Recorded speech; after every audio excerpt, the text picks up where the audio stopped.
Les doy la bienvenida a este tiempo de estudio bíblico en el Evangelio de Juan. En las últimas sesiones hemos estado meditando en el capítulo 4, en el encuentro que el Señor Jesucristo tuvo primero con la mujer samaritana y luego con los demás samaritanos. Si recuerdan, pasamos un poco por encima de un tema muy importante que preferimos dejar para ser tratado en una sesión aparte, porque era, como digo, muy importante. Tiene que ver con la adoración que agrada a Dios. Y esto sería en Juan capítulo 4, los versículos 20 al 24, que si me quieren acompañar, los podemos leer juntos. Dice así, Juan capítulo 4, versículo 20. Nuestros padres adoraron en este monte, y vosotros decís que en Jerusalén es el lugar donde se debe adorar. Jesús le dijo, mujer, créeme que la hora viene cuando ni en este monte ni en Jerusalén adoraréis al Padre. Vosotros adoráis lo que no sabéis, nosotros adoramos lo que sabemos, porque la salvación viene de los judíos. Mas la hora viene y ahora es cuando los verdaderos adoradores adorarán al Padre en espíritu y en verdad, porque también el Padre tales adoradores busca que le adoren. Dios es espíritu, y los que le adoran en espíritu y en verdad es necesario que le adoren. Bueno, pues como ven, el Señor aborda aquí de una manera profunda y completamente nueva todo el tema de la adoración. Y bueno, pues no solamente contestó a las inquietudes, a las preguntas que le hizo la mujer samaritana, sino que también nos ha dejado a nosotros mismos una información muy valiosa, imprescindible, para saber cómo debe ser la adoración que debemos ofrecer a Dios para que realmente le agrade. Por lo tanto, debemos de prestar atención a este pasaje, porque adorar a Dios es un asunto muy serio, no lo podemos tomar a la ligera. De hecho, el propio pasaje que acabamos de leer, estos versículos, nos advierten de la posibilidad de creer que estamos adorando a Dios de una forma que a Él le agrada, cuando en realidad no lo estamos haciendo. Estamos haciendo una cosa muy distinta. Fíjense, por ejemplo, en el caso de los samaritanos que acabamos de leer. El Señor Jesucristo les dice, vosotros adoráis lo que no sabéis. Lo que viene a decir que es una adoración incongruente, una adoración ignorante, una adoración que no cumple realmente su propósito. Y por lo tanto nosotros debemos de reflexionar seriamente sobre este asunto de tanta trascendencia, de tanta importancia, para que no caigamos en los mismos errores y lo hagamos bien. Así que vamos realmente a dividir este estudio en dos partes por el tiempo, y en primer lugar vamos a hablar de las características de lo que es la adoración, tal como lo encontramos en la Biblia. Y luego en la segunda sesión ya nos centraremos mucho más directamente en el pasaje que acabamos de leer y veremos lo que el Señor Jesucristo enseñó acerca de la adoración a esta mujer, a la mujer samaritana. Por lo tanto, esto es el propósito que tenemos por delante, y con la ayuda del Señor esperamos poderlo realizar. Entonces comenzamos con una pregunta: ¿qué es la adoración? Y para empezar, podríamos decir que es la actividad más noble, más elevada y más importante que cualquier ser humano puede realizar: adorar a Dios. Y este es el propósito, sin lugar a dudas, por el que fuimos creados. Hemos sido creados para adorar a Dios, y es la razón también por la que hemos sido redimidos, salvados, para volvernos a constituir en adoradores de Dios. Nada más y nada menos, así de importante. Lo ha dicho en este pasaje. También el Padre tales adoradores busca que le adoren. El Señor Jesucristo vino buscando a los pecadores para precisamente esto, convertirnos en adoradores de Dios.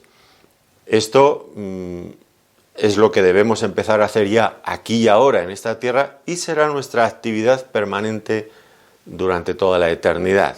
Cuando leemos el libro de Apocalipsis, vemos que allí todos los seres celestiales dedican su tiempo a adorar a Dios. Fíjense, por ejemplo, es interesante ir a este pasaje, que es uno más entre muchos que encontraríamos en Apocalipsis. Apocalipsis capítulo 4, versículos 8 al 11. Apocalipsis es un libro donde si alguien tiene verdadero interés en aprender a adorar a Dios, ahí hay muchos buenos ejemplos que nos pueden ayudar y guiar en nuestra adoración. Fíjense, solamente un botón de muestra, capítulo 4, versículo 8. Y los 4 seres vivientes tenían cada uno 6 alas, y alrededor y por dentro estaban llenos de ojos, y no cesaban día y noche de decir: Santo, Santo, Santo es el Señor Dios Todopoderoso, el que era, el que es y el que ha de venir. Y siempre que aquellos seres vivientes dan gloria y honra y acción de gracias al que está sentado en el trono, al que vive por los siglos de los siglos, los 24 ancianos se postran delante del que está sentado en el trono y adoran al que vive por los siglos de los siglos, y echan sus coronas delante del trono diciendo: Señor, digno eres de recibir la gloria y la honra y el poder, porque tú creaste todas las cosas, y por tu voluntad existen y fueron creadas. Pues ven que, en fin, todos los seres celestiales que encontramos en este pasaje, que son varios, todos coinciden en dedicarse a la misma actividad, adorar a Dios. Y es interesantísimo ver el despliegue de atributos, de características de Dios por el que ellos manifiestan su admiración, su adoración a Dios mismo. Ahora, contestando a la pregunta que nos hemos hecho en este primer punto, ¿qué es la adoración? Pues una vez más, como siempre, en la Biblia no vamos a encontrar una definición de lo que es la adoración. La Biblia nunca utiliza ese método, y esto es importantísimo tanto para este asunto como para cualquier otro. La Biblia no es un libro de definiciones, al estilo de un catecismo o de otras cosas, o un libro de teología, como tanto les gusta o nos gusta a los seres humanos. No, la Biblia nos enseña de otra manera. ¿Cómo lo hace? Bueno, pues nos va mostrando vez tras vez ejemplos de personas que adoraban a Dios. Y viendo cómo ellos lo hacían, es como nosotros aprendemos qué es la adoración. Y vamos a ir viendo diferentes características que encontramos en distintos personajes a lo largo de la Biblia. Y que nos van a demostrar ciertas características. En primer lugar, me gustaría decir que un adorador es alguien que necesariamente tiene una relación personal con Dios, a quien ama intensamente. Una relación personal con Dios al que amamos intensamente. Si esto no se cumple, si este primer requisito no se cumple, no podemos adorar a Dios de una manera correcta. Pensemos, por ejemplo, en el rey David, en el Salmo 18. El Salmo 18, versículos 1 al 3. Dice allí David: Te amo, así comienza. Te amo, oh Jehová, fortaleza mía. Jehová, roca mía y castillo mío, mi libertador. Dios mío, fortaleza mía, en él confiaré, mi escudo y la fuerza de mi salvación, mi alto refugio. David reconoce su amor y su dependencia del Señor. Y ahora en el versículo 3 dice: Invocaré a Jehová, quien es digno de ser alabado. Notemos esta continuidad en el pensamiento. Empieza diciendo: cuánto te amo, y luego dice: te alabaré, invocaré el nombre del Señor, alabaré su nombre. Esto tiene que ir unido. Si no hay un amor por el Señor, una relación personal con Él, pues no es posible adorarle correctamente. Podemos hacer cosas parecidas, sucedáneos, que al Señor no le agradan y que no cuentan con su aprobación. Y esto será algo frío, algo religioso, algo litúrgico, algo mecánico. No sé si ustedes participan en alguna religión de esas que les gusta la liturgia. Yo participé hasta joven de una de ellas y era siempre la misma cosa mecánica. Algunas veces ahora he escuchado, pues me refiero a la Iglesia Católica, algunas veces pues todavía voy a alguno de esos ritos, sobre todo fundamentalmente a entierros, desgraciadamente, y ahora pienso en las cosas que dicen. Pero cuando durante años estuve asistiendo allí, nunca pensé y nunca me enseñaron a pensar que eso era algo que yo debía de reflexionar en ello. Mecánicamente se repiten cosas, algunas muy buenas y otras que son auténticos errores doctrinales. Pues es esto, si no hay una relación personal con Dios, y el religioso no la suele tener, no la tiene, por lo menos tal como la Biblia señala, pues lo que se dedica es eso, a repetir de forma litúrgica, fría, mecánica, pues ritos religiosos fríos que carecen de todo significado para él. Pero eso no cuenta con el agrado de Dios, sin lugar a dudas.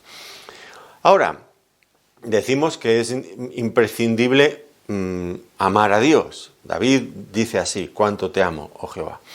Ahora, la palabra amor, el término amor, pues es uno de los peor utilizados en nuestro siglo. Hay una confusión tremenda sobre lo que es el amor. Se utiliza para todo, en fin. Pero quedémonos con el concepto tal como aparece en la palabra de Dios. Amor implica necesariamente entrega. Y debe de ser, si de lo que estamos hablando es de amor a Dios, entrega absoluta. Con todo tu corazón, con toda tu alma, con toda tu mente. Por lo tanto, si decimos que para adorar a Dios es necesario amarle, también es necesario decir que debemos amarle con todo nuestro ser. Espíritu, cuerpo y alma, con todo el corazón, el alma y la mente, como ustedes quieran. Esto es así. Viene bien ilustrado, me parece a mí, en el libro de Levítico. La primera de todas las ofrendas que aparecen allí en Levítico es el holocausto u ofrenda del todo quemada. Hay varias ofrendas en Levítico. Yo sé que a algunos creyentes eso les aburre un poco, pero es interesantísimo, porque ilustran verdades espirituales muy profundas. Por ejemplo, el holocausto sirve para ilustrar, pero de una manera muy exacta, lo que debe ser la adoración. ¿Por qué? Bueno, porque el holocausto, a diferencia de las otras ofrendas que usted podría, si hubiera vivido en aquella época, podría haber ofrecido, pues era una ofrenda donde el animal entero era consumido, completamente consumido. Por eso se llama un holocausto u ofrenda del todo quemada. Y entonces aquel animal que ocupaba el lugar del que lo ofrecía, pues según se iba consumiendo, subía hasta la presencia de Dios como un olor grato para el Señor.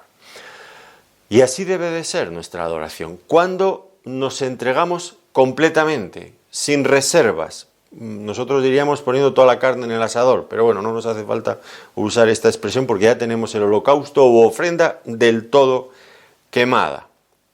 Esta debía de ser, por otro lado, la ofrenda que Pablo tenía en la mente cuando escribe Romanos, capítulo 12, versículo 1. Así que, hermanos, os ruego por las misericordias de Dios que presentéis vuestros cuerpos, ya no es un animal, ahora somos nosotros, que presentéis vuestros cuerpos en sacrificio vivo, santo, agradable a Dios, que es vuestro culto racional. Eso es la verdadera adoración, cuando amamos a Dios y cuando nos entregamos completamente al Señor, todo nuestro ser en sacrificio vivo, en olor grato hacia el Señor. El ejemplo supremo, como siempre, lo vamos a encontrar en nuestro Señor Jesucristo, que también creo que usando este mismo símbolo del holocausto, dice en Efesios capítulo 5, versículo 2, Cristo nos amó y se entregó a sí mismo por nosotros, ofrenda y sacrificio a Dios en olor fragante. La obra de la cruz, por encima de todo, fue un acto de devoción, de adoración del Hijo hacia el Padre. El Hijo como hombre encarnado, entregándose plenamente a su Padre Celestial y enseñándonos también a nosotros lo que es la adoración. No puede haber adoración si no es así. Amor absoluto, entrega completa, esto tiene que ser así. Y, por supuesto, si amamos a Dios, si nos entregamos a Él, eso va ligado necesariamente de la obediencia, de la sumisión. Antes hemos leído en Apocalipsis aquellos 24 ancianos que estaban alrededor del trono y que adoraban al Cordero y al que está sentado en el trono. ¿Y qué hacían? Pues había algo que era muy significativo. Se quitaban las coronas que tenían en sus cabezas y las ponían a los pies del Señor. Las coronas, símbolo de autoridad, de voluntad, y aquello era colocado a los pies del que estaba sentado en el trono. Por lo tanto, pues Nuestra adoración debe de ir de la mano de la obediencia, del reconocimiento, de la entrega absoluta. Si eso falta en la adoración, pues nuestras palabras pueden ser muy bonitas, pero será una adoración que únicamente será una expresión vacía de labios, que a Dios no le agrada, por supuesto que no. Y antes de que Él escuche lo que nosotros decimos con nuestras bocas, Él lee lo que hay en nuestro corazón. Por eso la advertencia tan seria del Señor por medio del... ya había sido recogida por Isaías, pero el Señor Jesucristo la vuelve a repetir. Dice en Marcos capítulo 7, versículo 6, respondiendo Él les dijo, hipócritas, bien profetizó de vosotros Isaías como está escrito, este pueblo de labios me honra, mas su corazón está lejos de mí. Un pueblo que honra a Dios de labios, pero que su corazón está en otro lugar. ¿Por qué? Porque ni aman, ni se entregan, ni obedecen a Dios. Y nosotros, cada uno de nosotros, tenemos que revisar nuestra adoración para ver que lo que realmente decimos con nuestros labios se corresponde con lo que hay en nuestros corazones. Ahora, ¿qué es la adoración? Bueno, ya estamos viendo facetas, aspectos distintos de la adoración. Para mí hay un sinónimo que me ayuda a entender esto y con el que yo intento explicar a los hermanos, nosotros en los cultos de adoración, que son los cultos en los que partimos el pan y el vino, celebramos la mesa del Señor, como somos una iglesia pequeña, pues nos podemos practicar cosas que la Biblia dice, cada uno pues suele participar o bien hace una lectura, hace un pequeño comentario, sobre todo los hermanos oran al Señor adorando, siempre con el eje central de la cruz y de la obra de Cristo, que es lo que simbolizamos por el pan y el vino y también su resurrección. Bueno, pues cuando los hermanos jóvenes empiezan a querer participar allí, pues a veces me preguntan, ¿y cómo? ¿Cómo se hace esto? ¿Cuál es el asunto? ¿Qué tengo que hacer? Bueno, pues yo les digo, mira, siempre hay la tendencia de llegar a esas reuniones y exhortar a los hermanos a ser buenas personas. Pero la adoración no tiene nada que ver con la exhortación, son dos cosas diferentes. Y entonces esto les crea un mundo, en fin, ¿qué es entonces adorar? Yo les digo, mira, tú piensa en alguna razón por la que tú admiras a Dios.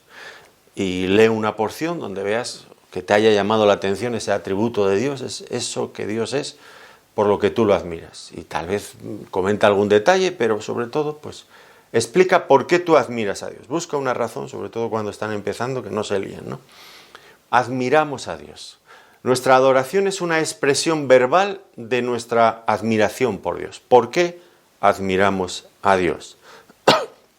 Y esto lo expresamos, pues lo podemos expresar de dos formas, bien por medio de una oración, bien por medio de un cántico. El autor a Hebreos dice en el capítulo 13, versículo 15, así que ofrezcamos siempre a Dios por medio del sacrificio de alabanza.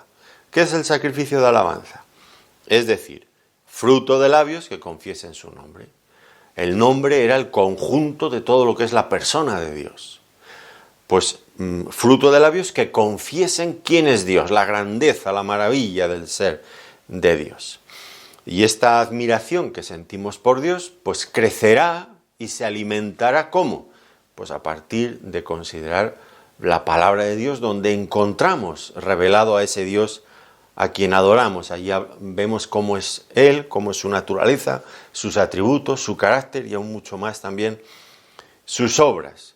Y nosotros cuando adoramos nos deleitamos en considerar todo lo que nos ha sido revelado por su palabra de su gloria, de la gloria de Dios. Entonces, adoración para mí está muy cercano a ese otro término, admiración. Adoración y admiración. Ahora, también me parece importante aclarar que adoración no es acción de gracias. No es cuando le decimos a Dios gracias porque me has dado tal o cual cosa. No es eso. Y es importante aclarar esto, me parece también. ¿Por qué razón? Bueno, porque cuando damos gracias a Dios, pues el foco de nuestra atención está en lo que nosotros hemos recibido de Dios. Y le damos las gracias porque hemos recibido algo de Dios. Pero en la adoración el foco está enteramente en Dios. Nosotros admiramos a Dios y le expresamos lo que Él es. No estamos pensando en lo que hemos recibido y en lo contentos que estamos por todo lo que Dios nos ha dado. Podríamos pensar tal vez en una muy sencilla ilustración, un joven que ha quedado con su novia y el muchacho llega y en un momento está sentado en un banco con la chica y le abre una cajita y le regala un anillo muy bonito. Y la chica queda admirada por aquel anillo y está tan agradecida al muchacho por el anillo. Bueno, pero las 2 o 3 horas próximas que vayan a estar juntos allí, no va a estar mirando el anillo, ¿verdad que no? En un momento se pondrá el anillo o lo guardará en la caja, digo yo que se lo pondrá, y dejará de mirar el anillo para mirar al muchacho y admirar qué muchacho más guapo y más hermoso y más simpático y todas esas cosas que, en fin, ya me entienden ustedes. Pues esta es la cuestión. Nosotros estamos agradecidos a Dios por los regalos que Él nos da, pero la adoración va mucho más allá. Pasa de centrar la atención en los regalos que Dios nos da para centrarnos en lo que Dios es en esencia. Y hay tantos y tantos atributos de Dios. ¿A cuál de ellos más admirables? Más admirables. El apóstol Pedro, esto nos puede ayudar un poco a entenderlo también, cuando en 1 Pedro, en el capítulo 2, versículo 9, él habla de todo lo que Dios nos ha dado por su gracia, como bendiciones inmerecidas. Dice, mas vosotros sois linaje escogido, que por supuesto no lo merecíamos, real sacerdocio, nación santa, pueblo adquirido por Dios. Ninguna de esas cosas las merecíamos. Todo eso es producto de la gracia de Dios. ¿Y para qué hemos recibido todo eso? Dice, para que anunciéis las virtudes de aquel que os llamó de las tinieblas a su luz admirable. ¿Qué es la adoración? Que es la pregunta de fondo que estamos intentando contestar. Anunciar las virtudes de aquel que nos llamó de las tinieblas a su luz admirable. Claro que sí, tendremos que darle gracias a Dios por todo lo que Él nos ha dado, pero no lo confundamos con la adoración. La adoración es anunciar, hablar de las virtudes, de la grandeza de nuestro Dios. Y esto es muy hermoso cuando podemos finalmente hacerlo. Bueno, este sería el primer punto y tengo que ir un poco rápido porque creo que tengo 8 o 9 puntos que tratar, quizás este era un poco más largo, pero sí, tengo que ir un poco deprisa. El segundo punto es un poco peliagudo, delicado, el papel de la música en la adoración. Y antes hemos mencionado el versículo de Hebreos, que debemos de presentar sacrificio de alabanza, es decir, fruto de labios que confiesen su nombre, que lo podemos hacer bien por nuestras oraciones, bien por nuestros cánticos. Y por lo tanto, una forma de adorar a Dios puede ser el cántico.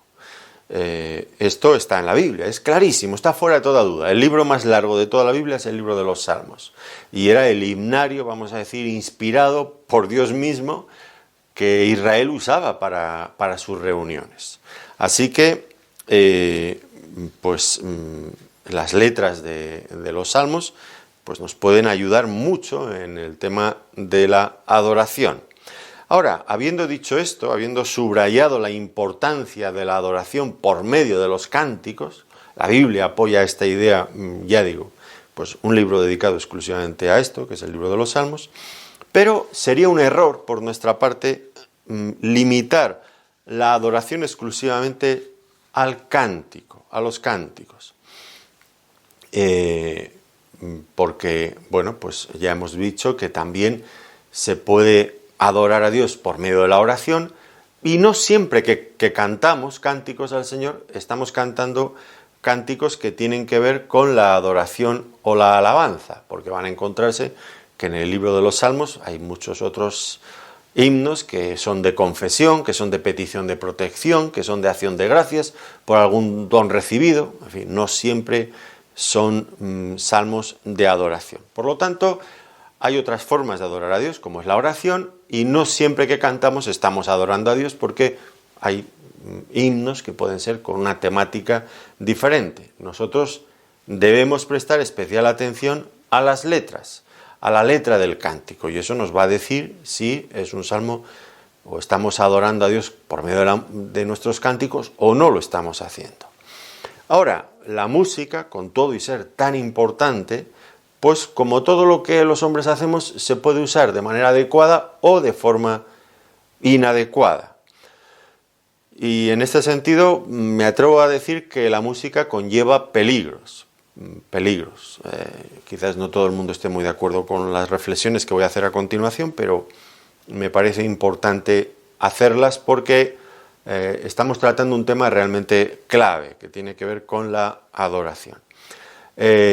¿Cuáles son los peligros? Bueno, pues en primer lugar es muy fácil dejarse llevar por esas canciones que tienen esa música, ese ritmo pegadizo y que podemos estar repitiendo esas letras sin pensar, sin reflexionar prácticamente en lo que dice la canción. Por lo tanto, eso no sería adoración. Otras veces la música es tan fuerte, tiene un ritmo tan fuerte, que es prácticamente imposible entender la letra. Por lo tanto, si hemos de atender a lo que dice el Salmo 47, versículo 7, donde se nos exhorta a cantar con inteligencia, dice allí, pues si estoy cantando, repitiendo, tarareando una cancioncilla porque es muy pegadiza, o estoy cantando algo que prácticamente no entiendo porque no lo escucho, pues no puedo decir que estoy adorando al Señor, simplemente estoy dejándome llevar por un ritmo. Muchas veces, este es otro peligro también creo que latente, muchas veces los cristianos se fijan más en los cantantes que en la letra o en Dios mismo. Esto es una vergüenza, pero creo que puede ocurrir también. Yo no hago ninguna afirmación, yo solamente expongo cosas que me parecen que pueden ser peligros a considerar. Y creo que no estoy muy descabellado si digo que en algunas ocasiones me ha parecido apreciar que algunas personas en esas reuniones, en esos conciertos, pues sienten una fascinación por los cantantes muy parecida a la que el mundo siente por los suyos. Y bueno, pues nosotros no tenemos ningún problema en admitir que Dios, todo lo contrario, que Dios ha dado dones a los hombres, dones para cantar, para componer letras, y eso me parece estupendo, pero cuidado, no sustituir la adoración a Dios por la admiración del don que Dios ha dado, porque eso sería un grave peligro y un grave error. Y los cantantes cristianos deben de tienen una responsabilidad muy importante en este punto y tienen que cuidar mucho de no dejarse ni seducir por todos esos halagos, creyéndose que son lo que no son, ni tampoco quedarse con una gloria que no les corresponde a ellos, que solamente le corresponde al Señor.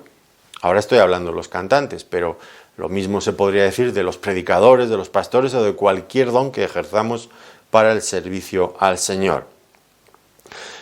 Por otro lado, estos cantantes que ahora han tomado el título, o les han dado el título en muchos casos de grandes adoradores, me parece a veces, y es otra reflexión que hago, que en muchos casos son los responsables de un tremendo empobrecimiento de las letras que teóricamente son de adoración.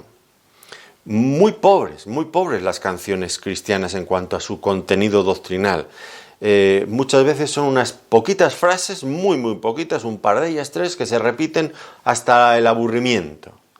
Y esto pues no tiene nada que ver ni con la riqueza que hay en las Sagradas Escrituras, esa riqueza doctrinal, ni tampoco con los himnos que antiguamente se cantaban, que cada himno tenía 4 o 5 estrofas y eran 4 o 5 estudios bíblicos, porque en cada estrofa había una cantidad de conceptos increíbles, ¿no? Otra tentación es pensar que nuestra adoración a Dios será mejor o será del agrado de Dios, más del agrado de Dios, pues cuando contamos con muchos medios técnicos, un buen equipo de sonido, de iluminación, unos buenos coros, cantantes famosos, y que eso va a producir una adoración más agradable a Dios. Falso. A Dios no le impresiona nuestra organización, todo lo contrario. A Dios lo que Él busca desde el primer momento hasta el final es nuestro corazón.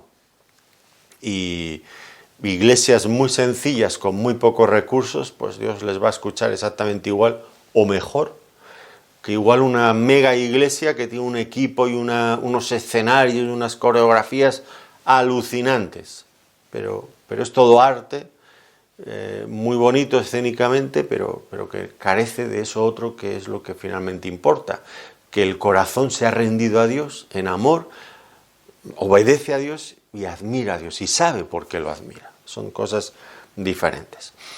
Otra cosa también en relación a la música es que se han sustituido cada vez más himnos congregacionales, donde antes, y bueno, nosotros seguimos funcionando así, toda la congregación cantaba esos himnos.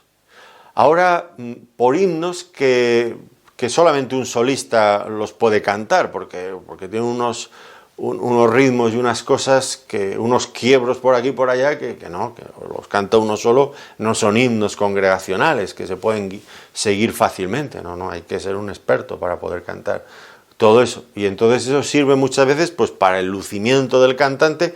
¿Y qué hace la congregación mientras tanto? Pues puede pasarse ratos y ratos dando palmas y de pie parados hasta que el cuerpo aguante. Pero es una pena porque esos himnos congregacionales, cuando tienen una letra profunda que describen la maravilla, la grandeza de Dios, pues sirven para expresar, elevar nuestra adoración a Dios.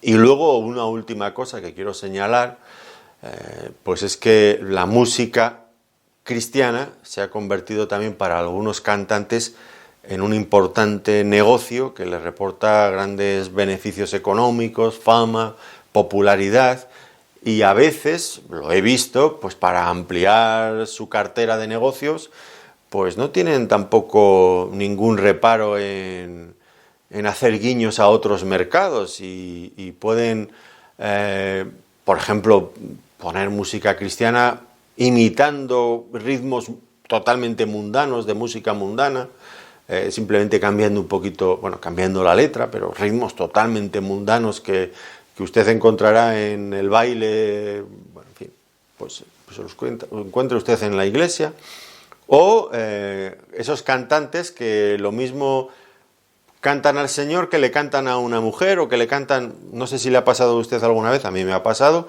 de estar escuchando una canción y decir, pero ¿a quién le está cantando? ¿Al Señor? ¿A su mujer? ¿A su novia? ¿A quién le canta? ¿O a su madre? Porque no queda claro, es que no queda claro intencionadamente, porque de esa manera sirve para venderlo en la iglesia, para venderlo en el mundo, para venderlo a alguien que está enamorado, para venderlo el día de la madre o para venderlo... Pero es que eso no es honesto.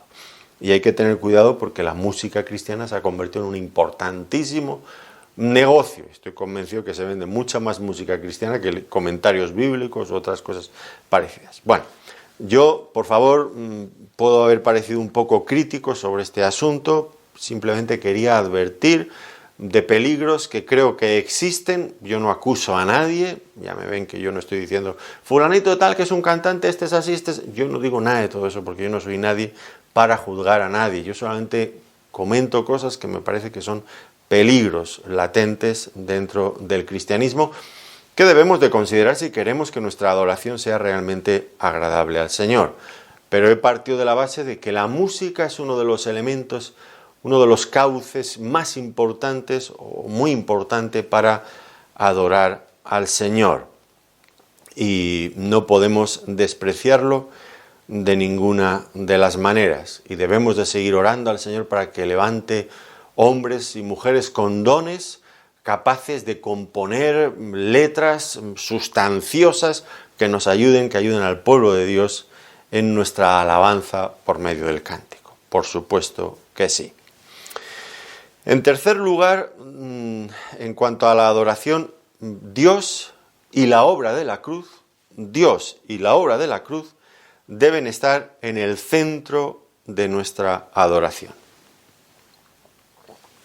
Voy a empezar diciendo algo que es obvio, que todo el mundo creo que lo sabe ya, y no tendría yo que decirlo, pero lo voy a decir. Solo podemos dirigir nuestra adoración a Dios. No lo olviden, Dios es un Dios celoso, y no comparte su adoración con nadie, ni con nada.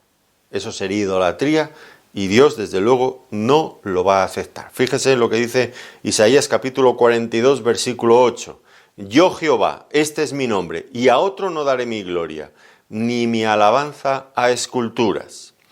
Éxodo capítulo 34, versículo 14. Porque no te has de inclinar a ningún otro Dios, pues Jehová, cuyo nombre es celoso, Dios celoso es. Y ya hemos hablado de la tentación de compartir la gloria, que no sabemos si estamos alabando a Dios o estamos admirando al cantante de turno. Pues, por ejemplo, eso sería una tentación que fácilmente podría darse en una congregación, en una reunión evangélica, por ejemplo, ¿no? Y debemos de pensar, centrarnos en el Señor, en lo que Él es y en lo que Él ha hecho, especialmente en la obra de la cruz. La cruz debe tener, decimos adorar solamente a Dios, y pensando especialmente en la cruz, debe tener un lugar central en nuestra adoración, la cruz, la obra de la cruz. ¿Por qué? Bueno, pues porque la obra de la cruz, por medio de ella hemos sido reconciliados con Dios y hemos vuelto a ser unos adoradores de Dios. Es por la obra de la cruz que podemos adorar a Dios. Y segunda cosa, porque en la cruz es donde, en esa obra preciosa, es donde podemos entender perfectamente, como en ninguna otra parte, cómo es Dios. El apóstol Pablo lo decía en Gálatas capítulo 6, versículo 14. Lejos esté de mí gloriarme, sino en la cruz de nuestro Señor Jesucristo. Solamente en la cruz. Ahora, qué pena. Seguramente si usted observa con cuidado los himnos, las canciones cristianas, observe, fíjese, preste atención, verá cómo la cruz ha ido desapareciendo cada vez más de los himnos cristianos. La cruz, la cruz. Se habla mucho del triunfo de Cristo, de su exaltación, de su majestad, pero no de la cruz. Y alguien me dirá, bueno, ¿y qué tiene de malo hablar de la exaltación de Cristo? Nada. Por supuesto que no tiene nada de malo. Suscribimos perfectamente cualquier himno que hable de la majestad y de la gloria de Cristo ahora en el cielo. Por favor, no me confundan ustedes. Yo no estoy diciendo que eso no esté bien. Lo que estoy lamentando es que, igual que eso es importante, la cruz de Cristo es igualmente importante. Lo uno sin lo otro no tiene sentido. Como diría el autor a los Hebreos, fue coronado de gloria y de honra, es decir, la exaltación en gloria y en majestad, fue coronado de gloria y de honra a causa del padecimiento de la muerte. Si quitamos el padecimiento de la muerte, lo otro no llegamos a ello.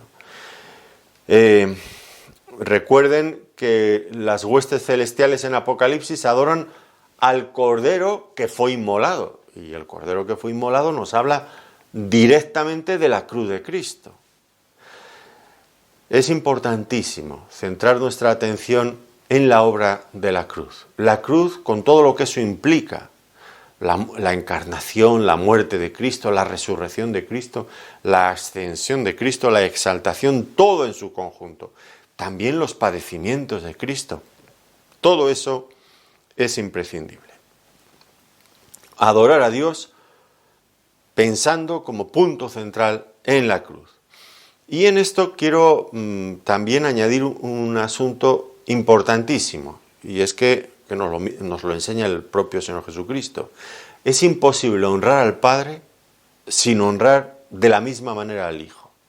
Miren lo que dijo el Señor Jesucristo en Juan, capítulo 5, versículo 23. Para que todos honren al Hijo como honran al Padre. Nótenlo bien. Para que todos honren al Hijo como honran al Padre. El que no honra al Hijo, no honra al Padre que le envió. Cada vez que hablo de estas cosas, luego, sobre todo en el canal de YouTube, me linchan algunos con sus comentarios, que yo soy un hereje, que yo no me entero de nada, que no sé qué, que no sé cuántas. Bueno. Pues déjenme que ahora pase un poco al contraataque, hombre. Porque ellos no creen en la divinidad del Señor Jesucristo. Claro que no creen. ¿No creen en la Trinidad? Claro que no creen. Pero miren lo que dice aquí, aquí y en otro montón de lugares que ellos nunca explican, simplemente lanzan sus acusaciones porque no escuchan lo que quieren escuchar y ya ni analizan textos ni analizan nada, directamente a degüello contra el predicador, que en este caso soy yo. Pero déjenme que les diga, ustedes que no creen que el Señor Jesucristo sea Dios, ustedes no pueden adorar adecuadamente al Padre, porque aquí lo dice bien claramente, para que todos honren al Hijo como honran al Padre, no de una manera diferente, sino de la misma manera que honran al Padre, tienen que honrar al Hijo.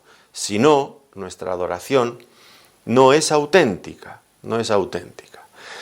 Y usted dirá, no, pero solamente hay que adorar a Dios. Claro, por eso, porque el Señor Jesucristo también es Dios, como ha dicho el Evangelio de Juan en el capítulo 1 para empezar. Y aquel verbo era Dios. Más clarito no se puede decir. Y por otro lado encontramos que en varias ocasiones aquellos judíos, en la mayoría de los casos la mayoría de los casos quienes encontramos adorando al Señor eran judíos, monoteístas. Es verdad que algunas veces hay otros que también lo adoran, pero aparece en la Biblia con total naturalidad. Pero ¿cómo van a adorar al Señor Jesucristo si no es Dios? Pues le adoran y Él recibe esa adoración porque Él es Dios. Encontramos a los magos que habían venido del Oriente adorando al niño que había nacido en Mateo 2:11. En Mateo 14:33 encontramos a los discípulos que cuando suben a la barca, el Señor sube a la barca después de calmar, en aquella tempestad, y el Señor la calma, adoran al Señor. O las mujeres que estaban en la tumba después de la resurrección adoran al Señor, lo mismo que los discípulos, en Mateo 28:8 o en Mateo 28:17. Un ciego sanado en Juan capítulo 9, versículo 38, adora al Señor. Y nadie les dice que no lo deben de hacer, todo lo contrario, se da por bueno. Así que solamente adoramos a Dios y adoramos a su Hijo, centrándonos en la cruz. Dicho esto, déjenme que añada otra cosa más, que también me linchan por esto y me dicen todo tipo de barbaridades, pero lo voy a decir sabiendo la que me va a caer encima, porque ya lo sé. La Iglesia Católica, que tiene esta adoración a la Virgen María, ellos dirán, no adoramos a la Virgen, claro. Y lo de la adoración nocturna a María, ¿qué es? Y otro montón de cosas. Bueno, pues esto no es bíblico, por lo que estoy diciendo, solamente a Dios adoramos. Y el Señor no comparte su gloria con ninguna criatura humana. Y la Virgen María, que no le discuto que fuera una mujer muy buena y muy piadosa, eso está fuera de toda duda, es indiscutible. Pero es un ser humano, como todos los seres humanos. Y el Señor no comparte su gloria divina con ningún ser humano. A lo largo de toda la Biblia, de todo el Nuevo Testamento, no encontramos ni una sola ocasión en que los cristianos dieran culto a María. Tampoco encontramos ni un solo ejemplo en la Biblia en la que se le atribuyera ninguno de los numerosos títulos con los que el catolicismo pretende honrarla. Ninguno. Y en muchas ocasiones en el catolicismo se da mucha más importancia a la Virgen que al mismo Señor Jesucristo. Vayan ustedes y revisen todos los altares mayores que hay en las iglesias, a ver cuántos están dedicados a la Virgen María y cuántos están dedicados al Señor Jesucristo. Verán siempre más grande y más preeminente la figura de María en la mayoría de los casos que la del Señor Jesucristo. Y pues si quieren lincharme, línchenme. Pero, por favor, analicen lo que les estoy diciendo, que en el momento que ustedes escuchan lo que no quieren escuchar, ya van a por mí. Pero miren a ver si esto que les estoy diciendo es bíblico o me lo he inventado yo. Mírenlo a ver. Miren un culto de adoración a María en la Biblia. O miren dónde la exaltan con todos esos títulos que ustedes les ponen. Mírenlo a ver. Mírenlo a ver, porque ya que me acusan tanto, por favor, demuéstrenlo en la Biblia, porque dejan ustedes sus comentarios diciéndome que yo soy un hereje, pero nunca demuestran por qué yo soy un hereje. Miren a ver bíblicamente dónde está lo que les digo. Bueno, dejemos ese tema a un lado. Cuarto punto, la adoración no es una actividad opcional. ¿Para qué nos ha salvado Dios? Pues nos ha salvado, lo mismo que nos ha creado, ya lo hemos dicho antes, para ser un pueblo de adoradores que anunciemos las virtudes de aquel que nos llamó de las tinieblas a su luz admirable. Esto es para lo que Él nos ha salvado. Recuerden que en Edén, Adán y Eva decidieron dejar de ser adoradores de Dios porque creyeron la mentira de Satanás. Pero a partir de ahí, el propósito de Dios ha sido crear un pueblo que le adorara. Llamó a Abraham de Ur de los Caldeos en ese ambiente de paganismo en el que estaba inmerso su familia. ¿Para qué? Pues para que fuera un hombre de tienda y altar, es decir, un peregrino y un adorador. Dios sacó a su pueblo Israel de Egipto. ¿Para qué? Para que adoraran a Dios. ¿Recuerdan aquel pulso, vamos a decirlo así, que Faraón tenía con Moisés? Que Moisés actuaba en el nombre de Dios. Moisés le decía a Faraón, deja ir a mi pueblo para que me adore. Y Faraón dijo, no conozco a ese Dios, no voy a dejarlo ir a adorarlo. Y Dios intervino con mano fuerte, brazo extendido, para sacar a su pueblo para que fueran a adorarle. Y en su viaje por el desierto, Dios les dio la ley para que supieran cómo tenían que obedecer y adorar a Dios. El libro de Levítico, pues, tiene mucho que ver con eso, igual que el libro de Éxodo, igual que el libro de Números, muchas indicaciones acerca de cómo se debía adorar a Dios. Los libros históricos, pues allí sobre todo encontramos la figura del rey David, que es un adorador auténtico de Dios, y él decide levantar un templo a Dios, que ejecuta esa obra su hijo Salomón, y a partir de ahí pues es el lugar que Dios escoge para que todo el pueblo de Israel le adore. Algo que por supuesto el Señor tuvo que recriminar a los judíos de su tiempo porque habían convertido ese templo en una cueva de ladrones, porque ya no se adoraba allí. El Señor vino precisamente a restaurar la adoración al Dios auténtico. Y los apóstoles predicaban, claro que predicaban por todo el mundo a los paganos. ¿Para qué? Para que se convirtieran en adoradores de Dios. El libro de Apocalipsis, un libro, como he mencionado al principio, con maravillosos ejemplos de lo que significa ser adoradores de Dios. La actividad del cielo es la adoración. Y allí se plantea la cuestión, ¿a quién vamos a adorar? ¿A Dios o a la bestia? Y al final vemos allí en Apocalipsis que nuestra historia depende de esta cuestión. ¿A quién vamos a adorar? ¿Vamos a adorar a Dios? ¿Vamos a adorar a la bestia?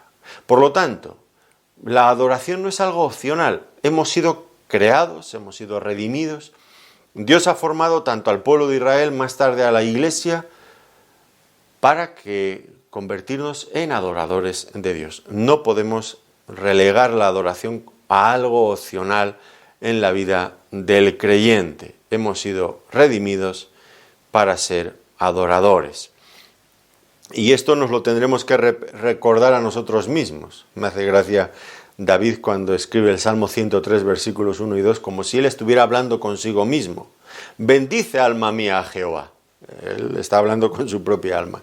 Bendice, alma mía, a Jehová, y bendiga mi ser todo su santo nombre. Bendice, alma mía, a Jehová, y no olvides ninguno de sus beneficios. Bueno, pues él exhortándose a sí mismo a llevar a cabo esta actividad de adoración. En quinto lugar, podríamos pensar en adoración pública y adoración privada. Muchos creyentes tenemos asumido que hay ciertos cultos en la Iglesia que son espacios que dedicamos para adorar a Dios. Y parece que eso es el único espacio que está destinado a tal fin, a adorar a Dios. Pero eso es una terrible equivocación. La adoración debe de formar parte de nuestro tiempo devocional personal, también en privado. Y al final los cultos de adoración de la Iglesia pues deberían de ser, y de hecho lo son, la expresión pública de lo que llevamos, hemos vivido, disfrutamos en nuestra vida privada. Y muchas veces los cultos de adoración son pobres porque la adoración privada es pobre. Y este es el verdadero problema. Y como decía hace un momento, la adoración no es algo opcional. Los cultos de adoración y la adoración en privado debe de ser algo que ocupe nuestro tiempo también. Y especialmente en los cultos públicos, por supuesto que debemos ir bien preparados. Decía la palabra del Señor a los israelitas en el Antiguo Testamento: ningún israelita se presentará ante mí con las manos vacías. Algo había que llevar, bien fuera un ternero, que sería un animal muy grande, un cordero, un macho cabrío, unos palominos, unas pequeñas aves, cualquier cosa, pero no se podía llegar con las manos vacías. Y ahora cuando vamos a las reuniones, a los cultos, y estas iglesias sobre todo, donde el pastor lo es todo, es el hombre orquesta que lo hace todo, o casi todo, y los miembros son consumidores que se sientan a ver qué les han preparado aquel día para consumir, pues se pierde mucho. La adoración, cada creyente debe de tomar parte en la adoración. En iglesias pequeñas es más fácil, en iglesias grandes pues prácticamente es imposible. Este es el único formato que cabe, ¿no? Pues sentarse y esperar, mirar y observar, y cuando nos digan levantarnos nos levantamos, sentarnos, pero estoy abogando por las iglesias más pequeñas donde los dones se pueden desarrollar mucho mejor, muchos más dones, y dan más opciones para que los hermanos enriquezcan la iglesia, cada uno de ellos. Pero bueno, ese es otro tema que no es el que estamos tratando ahora. En sexto lugar, adoración y servicio. Para algunos la adoración puede parecer algo muy abstracto, muy teórico, pero la adoración y el servicio deben ir juntos, por lo que antes decía, ¿no? Que la adoración implica entrega, obediencia a la voluntad de Dios. Y adorar implica servicio. Fíjense cómo el Señor Jesucristo contestó al mismo Satanás cuando le estaba tentando, en Mateo capítulo 4, versículo 10. Entonces Jesús le dijo: vete, Satanás, porque escrito está: al Señor tu Dios adorarás y a Él solo servirás. ¿Lo ven? Adorarás, servirás. Van unidos. No se puede hacer una dicotomía. Somos muy buenos adoradores, pero no hacemos nada para el Señor. No. La adoración involucra el servicio a Dios, la entrega de todas nuestras energías, de nuestro tiempo, de nuestro trabajo, de nuestra lealtad, de nuestro amor, de todo lo que somos, de todo lo que tenemos. Esto es fundamental. Por lo tanto, la adoración no es algo abstracto y teórico, la adoración debe de ser algo muy práctico. Vemos algunos casos, también algunos actos de adoración muy hermosos que van más allá de lo que es simplemente hablar. Por ejemplo, en Hebreos capítulo 13, versículo 16 dice: y de hacer bien y de la ayuda mutua no os olvidéis, porque de tales sacrificios se agrada Dios. Y Pablo habla en Filipenses capítulo 4, versículo 18 de una ofrenda que había recibido. Pero todo lo he recibido y tengo abundancia, estoy lleno, habiendo recibido de Epafrodito lo que enviasteis, olor fragante, sacrificio acepto, agradable a Dios. Como ven, utiliza la misma terminología de la adoración del Antiguo Testamento. Por lo tanto, adoración y servicio, adoración, algo muy práctico. En séptimo punto, una advertencia: a Dios no le agrada cualquier tipo de adoración. Esto lo advirtieron muchas veces los profetas de la antigüedad, que Dios aborrecía muchas veces la adoración de su pueblo. Son términos fuertes, pero fíjense, por ejemplo, en Isaías, capítulo 1, versículo 12 al 14, cómo Dios, insisto, aborrecía la adoración que le ofrecía su pueblo, porque Dios no le agrada cualquier tipo de adoración. Allí dice: ¿quién demanda esto de vuestras manos cuando venís a presentaros delante de mí para hollar mis atrios? No me traigáis más vana ofrenda. El incienso me es abominación. Luna nueva y día de reposo y el convocar asambleas no lo puedo sufrir. Son iniquidad vuestras fiestas solemnes. Vuestras lunas nuevas y vuestras fiestas solemnes las tiene aborrecidas mi alma. Me son gravosas, cansado estoy de soportarlas. Menudo lenguaje, menudo lenguaje. Aquellas cosas espectaculares que hacía el pueblo de Israel para, teóricamente, adorar a Dios, Dios dice: no lo puedo soportar. Más claro no se puede decir. O sea que sí que hay un tipo de adoración que Dios no lo soporta. Amós, profeta Amós, capítulo 5, versículo 21. Abominé vuestras solemnidades y no me complaceré en vuestras asambleas. Y si me ofreciereis vuestros holocaustos y vuestras ofrendas, no los recibiré, ni miraré a las ofrendas de paz de vuestros animales engordados. Quita de mí la multitud de tus cantares, aquí las canciones, pues no escucharé las salmodias de tus instrumentos, pero corra el juicio como las aguas y la justicia como impetuoso arroyo. Eso de que en la adoración todo vale es mentira, es falso, pero no solamente es falso, es además una idea sumamente peligrosa. En la adoración no todo vale. Y esto nos lleva al octavo punto. Adorar incorrectamente puede ser muy peligroso, muy peligroso. Dios no acepta todo tipo de adoración, pero es que adorarle de una manera incorrecta puede ser muy peligroso. Alguien que adora de verdad a Dios es consciente de su indignación, de su indignidad. Piensen en el profeta Isaías cuando se presenta ante Dios en el capítulo 6, versículo 5. ¡Ay de mí que soy muerto! Porque siendo hombre inmundo de labios y habitando en medio de pueblo que tiene labios inmundos, han visto mis ojos al Rey, Jehová de los ejércitos. ¡Ay de mí!, clamaba él. Job, capítulo 42, versículos 5 y 6. De oídas te había oído, mas ahora mis ojos te ven. Por tanto, me aborrezco y me arrepiento en polvo y ceniza. El apóstol Pedro, en Lucas 5, versículo 8, viendo esto Simón cayó de rodillas ante Jesús diciendo, apártate de mí, Señor, porque soy hombre pecador. El hombre que se acerca a Dios, cualquiera de nosotros que nos acercamos a Dios, tenemos que ser conscientes de quiénes somos, de nuestra indignidad frente a Dios. Hay un abismo entre Dios y nosotros. Bien que Dios nos ha salvado, nos ha perdonado, nos ha dignificado por la obra de la cruz, pero no olvidemos quiénes somos. No lo olvidemos.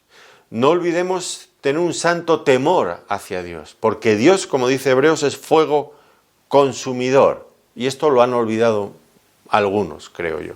Sí, y quizás todos nosotros en algún momento nos olvidamos. Y es peligroso. Recuerden ustedes de los 4 hijos que Aarón tuvo, aquellos 2, Nadab y Abiú, perecieron dentro del tabernáculo de reunión al finalizar los días de su consagración. Esa historia la pueden leer en Levítico, capítulo 10, versículo 2. Dentro del tabernáculo al terminar su consagración. ¿Por qué? Porque ofrecieron fuego extraño que Dios no les había pedido. Y probablemente habían bebido un poco de alcohol. Digo probablemente porque precisamente en aquel pasaje Dios prohíbe, parece que como una medida para evitar que vuelva a ocurrir otra vez lo mismo, que el que viene a presentar sacrificios a Dios beba antes alguna cosa con alcohol. Bueno, pues Dios es peligroso. No entender quién es Él, cómo somos nosotros, y no entender la adoración que a Dios le agrada puede ser realmente muy peligroso. Pero no me gustaría terminar de esta manera, porque si no, creo que les estoy asustando y al final uno se va a callar. Pues no debe ser eso nunca así. El 9º punto tiene que ver con los beneficios de la adoración. Es muy beneficioso para el creyente. Ahora, no adoramos a Dios para ser bendecidos, no es esta la cuestión. Pero indudablemente, en la medida en que adoramos a Dios, somos bendecidos. Y el orden de los factores sí que altera el producto en este caso. No adoramos a Dios para que Él nos bendiga, pero somos bendecidos adorando a Dios. ¿Y cómo somos bendecidos cuando adoramos a Dios? Bueno, porque como hemos sido creados y hemos sido redimidos para adorar a Dios, es cuando adoramos que encontramos en nuestra vida gozo, encontramos bendición, encontramos satisfacción, encontramos propósito para nuestras vidas. Es muy importante. ¿Cómo somos beneficiados? Porque la adoración nos prepara para la vida eterna. Recuerden que esa es la actividad principal del cielo. Cuando adoramos es cuando más cerca estamos del cielo y de lo que seremos eternamente. Y en la misma medida en que nos convertimos en auténticos adoradores y vamos desarrollando esa capacidad de adorar a Dios, cada vez más vamos conociendo mejor al Señor y vamos disfrutando cada vez más de una relación más íntima, más estrecha con el Señor a quien conocemos. Bueno, pues Ha sido un estudio largo y con muchos puntos, pero ahora les invito a que cada uno de ustedes pues reflexionen en ellos. Tienen el audio, tienen el vídeo, tienen las notas también de este estudio en nuestro sitio web, como siempre, en laescuelabiblica.com. Y les animo a que revisen todo esto. Lo revisen a la luz de la palabra de Dios. Comprueben, lean la Biblia y comprueben si esto que he estado explicando se corresponde con lo que dice la Biblia o no. Y aplíquenlo, porque la adoración es ante todo una cuestión muy práctica, que debe de abarcar desde nuestra vida privada, nuestro culto privado, nuestro culto como iglesia. Debe de incluir lo que pensamos, pero también lo que hacemos. La forma en la que oramos, la forma en la que cantamos, la forma en la que servimos a Dios. No lo olviden, hemos sido creados, hemos sido redimidos para adorar a Dios, para anunciar las virtudes de aquel que nos llamó de las tinieblas a su luz admirable. Pues que Dios nos ayude a ser este tipo de adoradores que Dios quiere que seamos y que le honremos como a Él le agrada. Les agradezco una vez más que nos hayan querido acompañar en este tiempo de estudio bíblico y le pido al Señor que realmente les bendiga muy ricamente. Muchas gracias por su atención.